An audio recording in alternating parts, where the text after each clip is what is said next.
ہم یہ سمجھ لیتے ہیں کہ کبیرہ گناہ کیا ہے اور صغیرہ گناہ کیا ہے، ٹھیک ہے؟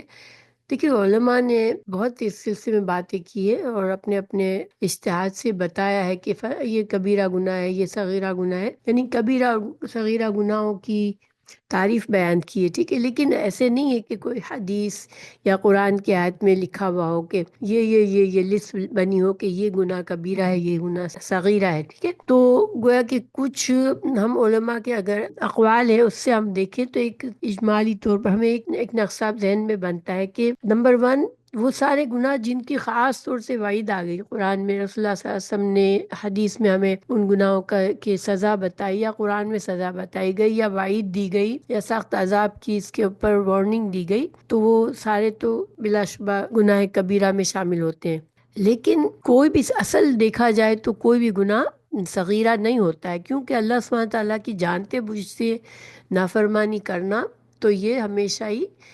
بڑا گناہ ہوتا ہے۔ پھر اوپر سے اگر انسان گناہ کر کے اس پر اصرار کرتا ہے کہ نہیں، اس کے بجائے معافی مانگنے کے اس میں اپنے آپ کو تعویلیں کرتا ہے، حجت بازی کرتا ہے، اپنے گناہ کو کرتا رہتا ہے، تو پھر وہ چھوٹی سی بات بھی بڑا گناہ بن جاتا ہے، ٹھیک ہے؟ تو گناہ کبیرہ اور گناہ صغیرہ کو ہم اس طرح سمجھ سکتے ہیں کہ انسان، ایک مومن ہمیشہ ڈرتا رہتا ہے،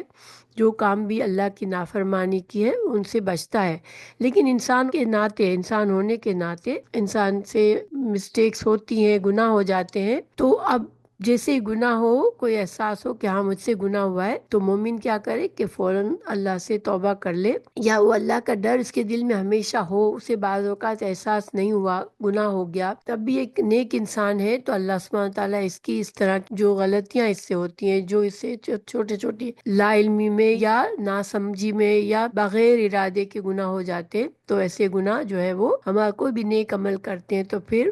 وہ گناہ مٹ جاتے ہیں ہم سے۔ اور جو بڑے بڑے گناہ ہیں اور ہمیں وہ کانشیسلی ہمیں پتہ ہوتا ہے گناہ ہے، اللہ کی نافرمانی ہے، ان کو ہم کرتے ہیں، اس پہ اصرار کرتے ہیں، اس پہ جمے رہتے ہیں، تو ایسے گناہ کے لیے پھر خاص طور سے توبہ کرنا ضروری ہے اللہ سے پورے اخلاص نیت سے، اور اس کے بعد اس گناہ کو نہ کرنے کا پکا عزم کرنا ہوتا ہے، تو گناہ صاف ہو جاتے ہیں۔ لیکن عام طور پہ انسان کی نیکیاں جو ہے اس کو گناہوں سے پاک کرتی رہتی ہے۔ اور توبہ کے لیے کیا ضروری ہے کہ انسان جو ہے وہ پورے اخلاص سے، اس کو احساس ہو، ندامت ہو کہ ارے میں نے تو یہ گناہ کیا اور اب مجھے گناہ سے بچنا ہے، مجھے اب آئندہ نہیں کرنا ہے، اللہ کی طرف پلٹے اور ان سے دل سے معافی مانگے، تو پھر وہ گناہ مٹ جاتا ہے، وہ کبیرہ گناہ بھی مٹ جاتا ہے۔ اور چھوٹے گناہ بغیر معافی مانگے بھی اگر ہم نیکی کا کام کرتے ہیں تو اللہ تعالیٰ خود سے مٹا دیتا ہے۔